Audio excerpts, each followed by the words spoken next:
Okay, so the Yankees make history, a new kind of history. Let's get into it.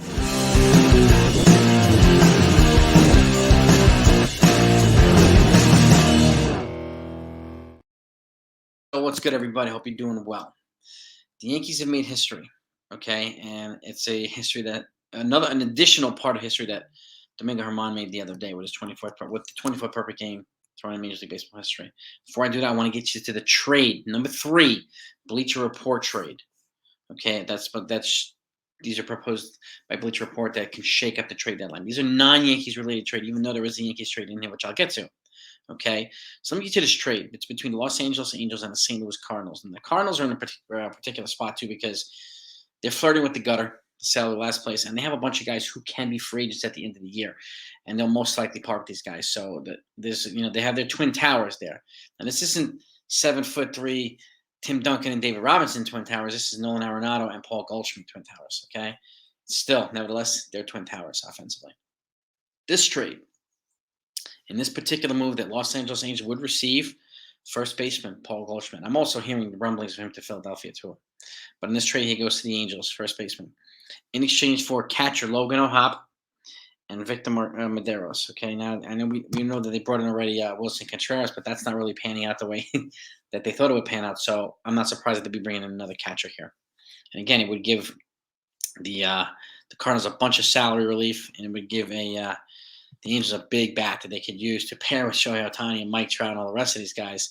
And again, they're going to do their absolute very best to show Shohei Ohtani that they want to win here, to do their best to keep him here. I think it's going to be a tall task, but they're going to do it. So could you imagine Goldschmidt, Trout, and Ohtani? That is, I mean, a three-man murderer's row right there. Like, my goodness. My goodness. So that's the trade itself. All right. And again, let me just put in some things here. I just want to make sure I have all the details right. Yeah, the next trade's gonna be crazy, and it's a Yankees related trade. I'll get to that one tomorrow. So before I get to the Yankees bit of history, I want to thank you all, members, non-members who subscribe to the channel. Take the time to join me in the live streams and your support. It's greatly appreciated. There'll be some more members exclusive content coming out now, starting this week. So look out for that as well. You know what's crazy? 60% of the people who watch the videos on the channel are non-subscribers. So it doesn't cost anything to subscribe. Obviously, it's a free thing. Just press that button if you haven't done that yet. So I thank you for one way or the other, and it'll be very helpful on our path to 20,000 subscribers. We are about 1,200 away. So I thank you for it very, very much, and all of you. Really, you are the best. I say this again. You're what makes this channel great, not me. It's you guys and gals. So appreciate all yous. Now, history. The White Sox and the Yankees. Let me pull this up too. The White Sox and the Yankees were tied for the most amount of perfect games thrown by members of their rotations. Okay, with they had 3 each. Okay, White Sox had Charlie Robinson in 1922, Mark Burley in 2009, and Philip Humber in 2012. So, was it 2009? 2009, yeah, Mark Burley.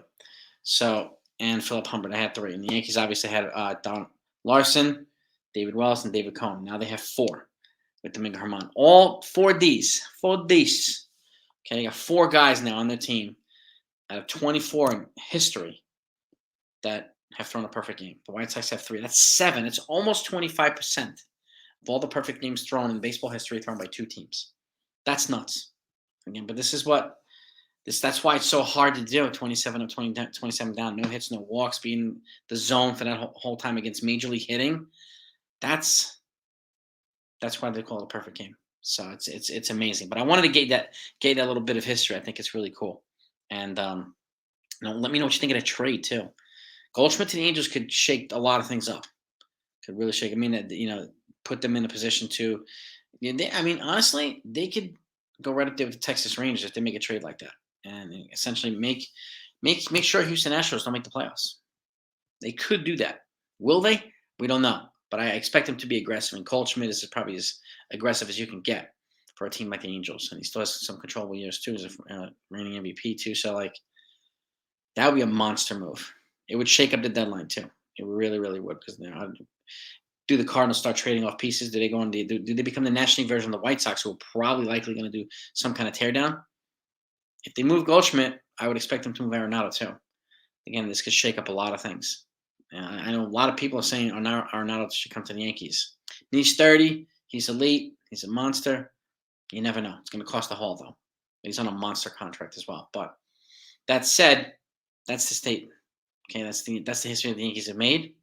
The Yankees are in town now to play the Cardinals. Well, they're in St. Louis to play the Cardinals. That should be an interesting series. They won the last 3 series. Seattle, Oakland, and Texas. They beat. They won all 3 of those series, to my surprise, to my pleasant surprise. So without Aaron Judge. So and I'll say this, it's not a knock on Judge. This is a compliment to the team that they've figured out a way to win while Judge is getting healthy. That's awesome. I hope that they continue to do that. Some of the losses are very frustrating and even embarrassing, but the fact that they're winning series after series right now is a good sign. It's a good sign.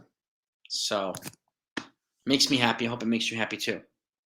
That's what we got right now. I'll be back later, talk about the lineups and everything else. And obviously we'll be here for the post games. Have a great day, everybody. See ya.